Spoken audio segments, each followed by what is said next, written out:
starting to cook some ground beef. I'm going to be making stuffed bell peppers, and I will be seasoning this with McCormick fajita seasoning, which typically is just like seasoned salt and a whole bunch of other junk. Spices, oregano, onion.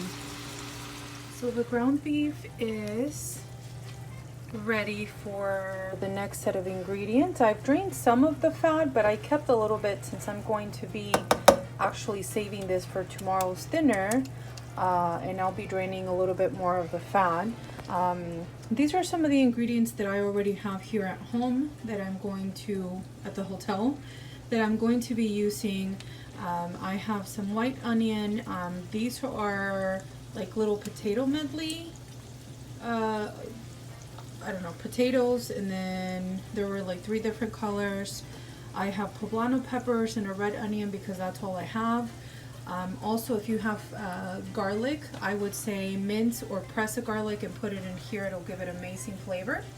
And then once these are a little soft, these ingredients here, then I'm going to be adding some tomato, and that's going to give you some of that delicious juiciness inside of the peppers.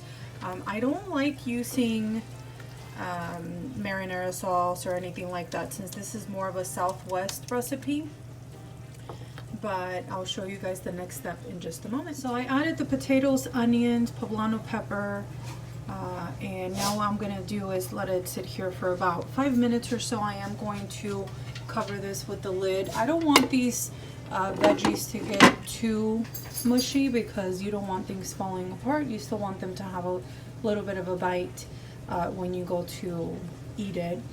And then what I'm gonna do, again, I'm cooking this now, but I'm actually going to be pre-making this for tomorrow's dinner. So tomorrow what I'm gonna do is I'm gonna go ahead and use these peppers here and stuff them, and it's gonna make dinner so fast.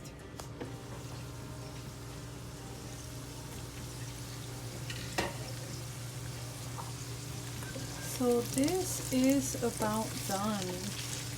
Now I'm gonna slice my tomato, maybe 2 tomatoes, and put that in here. Again, we're doing that so that I have a nice juicy meal here, and that'll help the peppers cook better and just have all kinds of delicious flavors. So now I have my tomatoes in here just to show you guys the ratio of tomatoes to meat. This actually would be really good for a lot of different things. You can do lettuce wraps, tostadas, tacos, power bowls. There's so much you can do with this. But of course, you know, we're gonna use them to stuff peppers. So I'm cutting my peppers right now, and a lot of people like to use their peppers like this for filling them. But as you can see, these are a lot longer. So I'm going to be cutting them on their side and then stuffing them. I do recommend that you remove all of this, the insides of it, like the white flesh, because it can be very bitter if you don't remove it. So we're just gonna put that to the side. And we are also going to remove the seeds. You have to be careful not to cut through all the way to the bottom. I should probably use a different knife. I'll come back in just a second. I've removed all of the insides and now also the seeds. And what I'm gonna do is I'm gonna use my skillet that I've been using this whole time and just put them in here for about 20 minutes or so to soften them up, and then I'll come back to stuff them. I have my rice cooking in the rice cooker, and I've just put the peppers in my skillet. I put a little bit of water underneath to help them steam a little faster.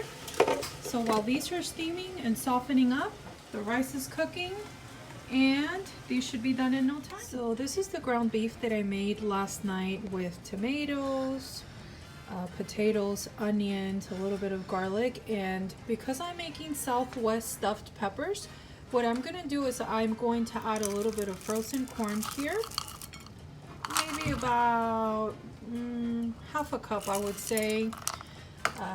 And then I'm still steaming the peppers, the rice is still cooking. And so what I'm gonna do is I'm gonna warm this up so that when the rice is ready, I'll mix it all together and prepare that mixture that I'm going to be putting inside of the peppers here. These are almost ready. Alrighty, so the peppers are ready. You can tell that I used the fork there to see how tender they were. What I'm going to do is I'm going to flip these over like this so that I can stuff them with my ground beef, corn, and rice mixture.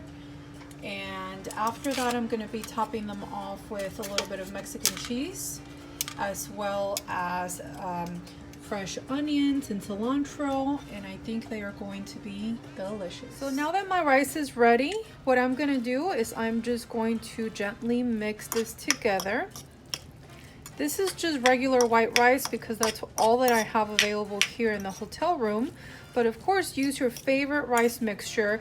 I recommend doing dirty rice for these stuffed peppers because they are going to be so good. All right, so I'm gonna use my mixture and I'm going to be stuffing the peppers. Not too much. Typically, each person gets one pepper. You know, these are smaller peppers. They're not too big. I'll probably have a lot of leftovers. But once all of this is put together, what I'm gonna do is I'm gonna be sprinkling the peppers with a little bit of Mexican cheese, maybe some salsa. I do recommend that you use your favorite Mexican salsa. It does add a little bit of flavor on top and it makes them really nice and juicy. You can also add black beans or pinto beans. In my case, I didn't have any beans at all, plus beans make Anthony super gassy. And since we're living in a hotel, we definitely don't want that situation to happen right now. And as you can see, I'm just kind of going back to each one and adding a little bit more. You can add as much as you like.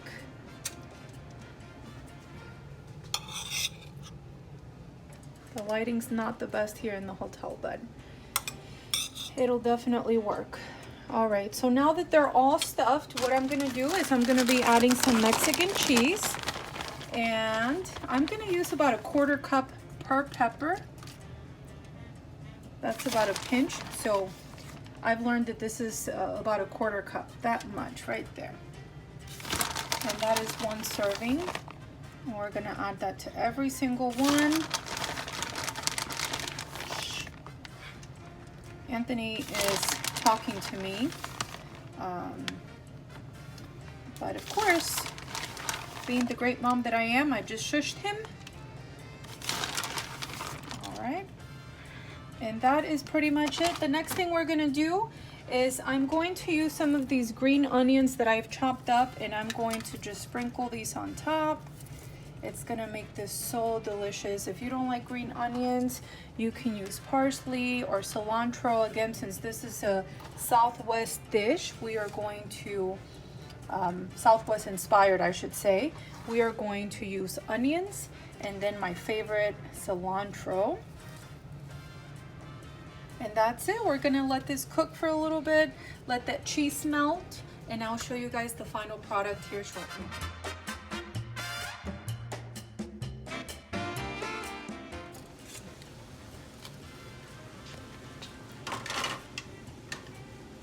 So now that everything is nice and melted, what I'm gonna do is I'm gonna be using queso fresco to top all of this off.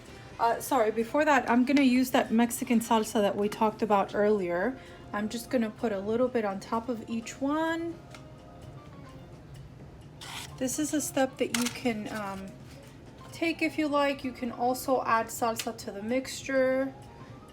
The meat's already pretty well seasoned anyway, but this is just gonna take it to another level and make it that much more delicious. So then the next step is I'm just gonna use this queso fresco and sprinkle it on top. My mouth is watering. I can't wait to try this. And there you have it.